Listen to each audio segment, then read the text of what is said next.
Okay, well, let's see what's to watch on YouTube, eh, people? Alright, let's have a look.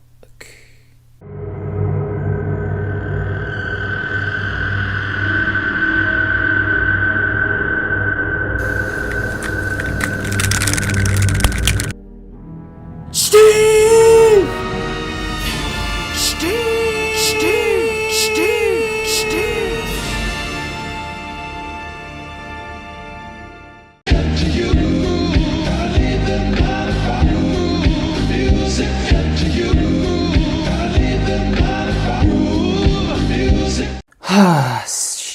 Steve! Steve. I know I'm late to this one, people. I'm late to this one, but I have to respond to this. I simply have to. God knows, Steve, you just never learn. You just get worse. I mean, I could have covered the thing about punching Nazis, and maybe I will, but let's just see what you have to say in this video. Do all ideas deserve a fair hearing? Sure. But what about ideas who have had their fair hearing and have been widely discredited and rejected? You answered your own point, Steve. They do deserve a fair hearing, whether or not they've been debunked 1,000 times or not. That's why we constantly respond to you, because you deserve a fair hearing, even though all the time you constantly come out with the same shit over and over again that has been debunked thousands of times. Maybe because we're masochists, I don't know, but that's why. With the recent punching of white supremacist Richard Spencer and protesters shutting down scheduled appearances by racist, misogynist, professional internet troll Milo Yiannopoulos. Oh damn, we're not even a few seconds into your video and already we have the buzzwords racist, misogynist. Only Milo is not a racist because he likes black men. That's his thing. I've heard many people arguing that the likes of Spencer and Yiannopoulos should be allowed to have their say, that their voices ought to be heard, so that if their claims are false or their rhetoric is harmful, we can respond in kind. Well, firstly, you're conflating two people who are on opposite ends of the right, but whatever, Steve, whatever, you wouldn't know that anyway. But yeah, they do deserve their fair hearing. They do deserve this because if we're just going to go around beating them up, if we're going to continue to try and censor them, this is only going to aid their cause, or rather Spencer's cause, because Milo isn't like Spencer. He's not a Nazi, he's not a fascist, he's not a white supremacist in any way. He's your typical British conservative, alright? That's all he is. And if you censor these people, if you commit violence against these people, well, that just allows them to play the victim, and it allows them to essentially garner an audience from the neutrals out there who are looking at you, Steve, and your violent rhetoric and your crazy rhetoric when you're not espousing violence, and they'll see Spencer getting punched and not espousing that bullshit, and they'll see Milo getting shut down by rioters, left-wing rioters, and they will decide, well, I know whose side I'm on. That's why we do it. With the truth.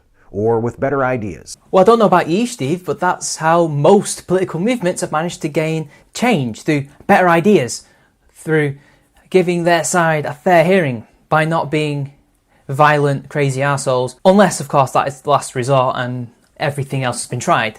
But hey, whatever. I mean, it's okay to punch Nazis, isn't it? The people making these arguments are, for the most part, good, well-intentioned people. Many of them are just as disgusted by Yiannopoulos and Spencer as I am. And a lot of them are not. Some of them support Milo. Some of them do not support Milo's politics as such, but they believe in his right to say what he wants to say. They might actually agree with him on some points, but largely they don't really support him in any real way. That would be me. I agree with him on things like feminism and free speech, stuff like that. But other than that, that's about it, really. That's all we agree on. They're motivated by their dedication to free and open discourse, to the principle that no idea should be suppressed. Oh dear. Self-awareness levels have dropped to -100 here. Steve Shives is basically saying that he is all for the free spreading of information and the fair hearing of all ideas, even though he has a block bot and will block people for the littlest of disagreements, like blocking Shayra, an actual rape victim, because she disagreed with you on rape, on how to deal with it and things like that, yeah. And you're exactly like that. You like that. What you said, you are like that, Steve. Who am I to judge? Who am I to say any better? And in principle, that's a fine notion, particularly when we're talking about the role the government plays in regulating speech. Do we want the state stepping in and saying that there are certain things we just can't say, no matter how vile those things might be? No, I don't think most of us would. Oh yes, you do, Steve. Otherwise you wouldn't be going on those streams, you wouldn't be making videos about how we can't say this, we can't say that, and how the government should be stepping in. Yeah, I guess what you really mean is you don't want the government stepping in to stop you saying the things that you want to say. Or would you rather let the people do that and let the government turn a blind eye? But what do I know? All I'm hearing is hypocrisy here. But does that mean that every propagator of every theory and ideology is entitled to a platform and an audience? Well, I would say yes, because one, that's the law in your country, and to a lesser extent, my own. But, what are you going to say, Steve? No, of course not. Yeah, I thought you were going to say that, Steve. And since when has that ever been the case? Well, Steve, it was after the American Revolution where in your country you drafted your constitution and created the First Amendment. You know, that amendment where it clearly states that you have the right to freedom of speech. We ignore people promoting what we have come to regard as bad ideas all the time. It happens in science, it happens in politics, it happens in our everyday lives. There comes a point where the argument is over. Yeah, ignore them, but still allow them to say the things that they want to say. You don't have to necessarily hear it. Nobody's saying you have to hear it. Nobody has to say you have to agree with it. Nobody says you have to talk to these people. The point is, let you and them and me have the same right to speak our ideas, and that's basically it. That's what we're arguing about. Yet here you are trying to conflate it with this bullshit. Where continued discourse on the matter would be of no use to anyone other than the most stubborn, die-hard supporters of a roundly rejected position. Says who, Steve? You? Because people still debate topics even long after they may or may not have been proven to be false or true, because there are some people who are stupid, or there are some people who just like debating. And there's nothing wrong with that. That's their prerogative. Let them do that. You are not the arbiter of what is and what is not a done dealio. And again, that does not mean that these ideas do not deserve a fair hearing. That's just stupid. Why? Because you don't like them? Okay, next he goes on a tangent trying to be funny. So let's actually get to the point he was going to make. Eli Bosnick made this point on Twitter a few days ago. Refuting bad ideas with good ideas is important, but so is removing bad ideas from the discourse. Why? Why should we remove them, Steve? Yes, they're bad ideas, but you're talking about us removing them from the discourse, i.e., don't talk about them. Take them off the table. We don't speak about this anymore. That's how these bad ideas fester and grow and become even worse. Because we're not discussing them, we're not debunking them, people aren't being notified, they're not being aware of these ideas. Thus, they may find them in some underground place, and next thing you know, we have loads of people underground, not really well known by anybody, coming up somewhere out of the blue on the internet, espousing these crazy ideas about, oh, I don't know, ethno-states, race mixing is bad, and all that other thing. You might call them the alt-right. Yeah, that's what happens when you do that, but continue, Steve. And when we refuse to do that, when we continue to engage with people pushing arguments that have already been refuted, we treat their bad ideas as though they were legitimate. You don't have to treat them as legitimate, you just treat their right to say it as legitimate. Just because you give them the time of day to discuss their ideas does not mean you're making it legitimate, especially if you're debunking it in front of people who are not really convinced on either side. If you've got the better ideas, you've got the evidence to prove your better ideas, and they don't, you've won. They're not legitimate in the eyes of everybody else. How is this hard to understand? We don't have to remove them. And if people aren't convinced, they aren't convinced. You can't change everybody's mind, Steve. Human beings are not like that. They're not this easily malleable Play-Doh that you can just morph into your own image. You are not God, alright? You can't do that. I don't know, maybe that echo chamber is making you think some really balmy ideas, Steve, but that's not how the real world works. And so what if these ideas are getting debated over and over and over again? The point still stands. They have the right to do so.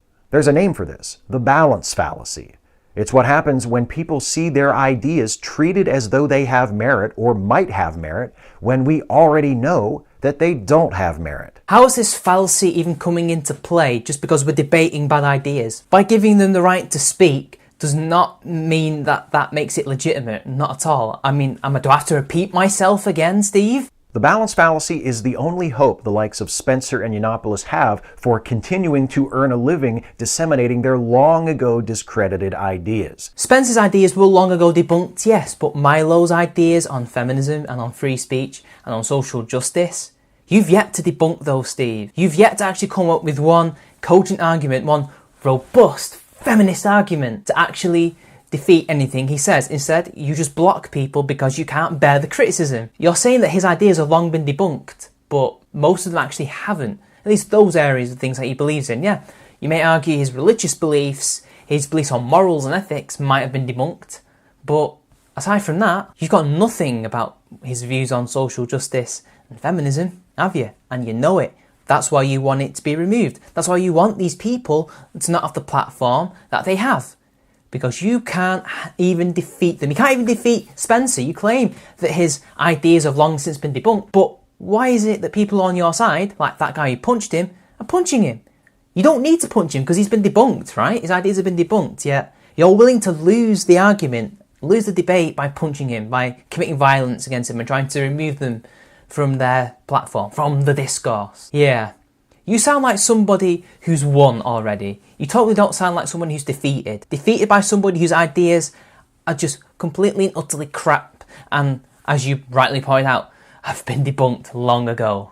That's why they lean so hard on their warped, self-serving caricature of free speech, which in their interpretation includes not only the right to speak, but also the right to a microphone and an audience. That is exactly what that is. That is not an interpretation. That is literally the law in the US that they're currently living under, or rather what Milo is touring under.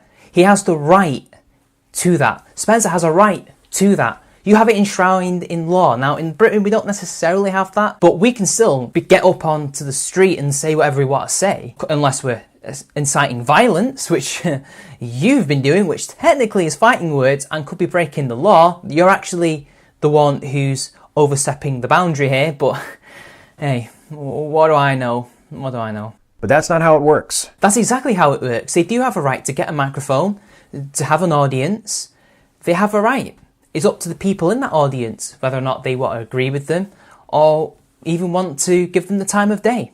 Refuting bad ideas with good ideas is necessary, but that's just step one. Step two is leaving behind the bad ideas and the people who continue to cling to them and demand our attention. Nobody says you have to give them attention.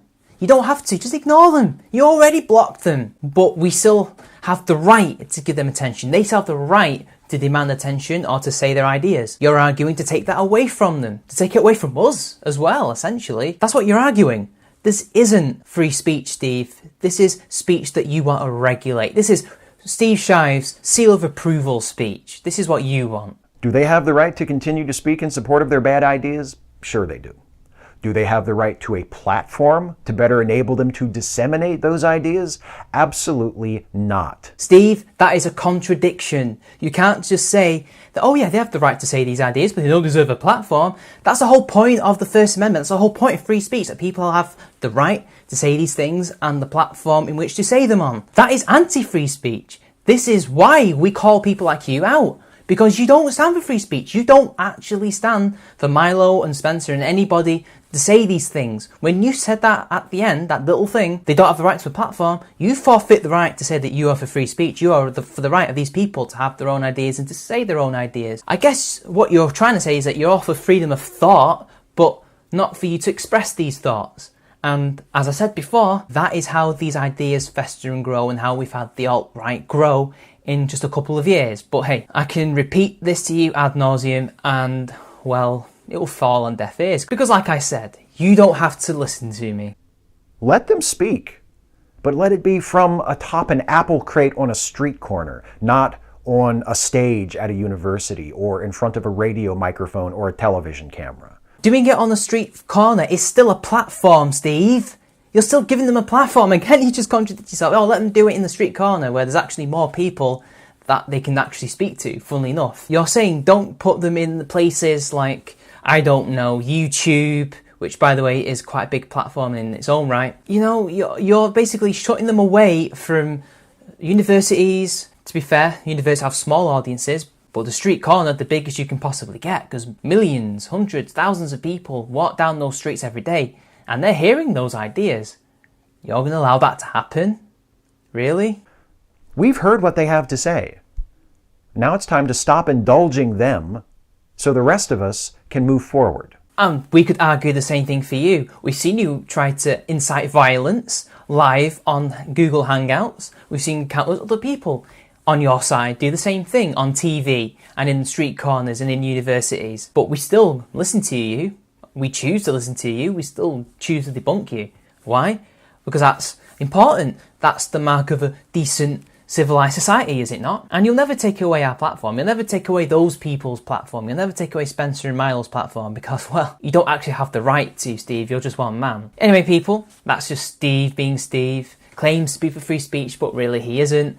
And what else is there to say? Anyway, people, until next time, this has been Charming Man 93. Like, share the video, subscribe to my channel, donate to my Patreon. Until next time, I'll see you all later.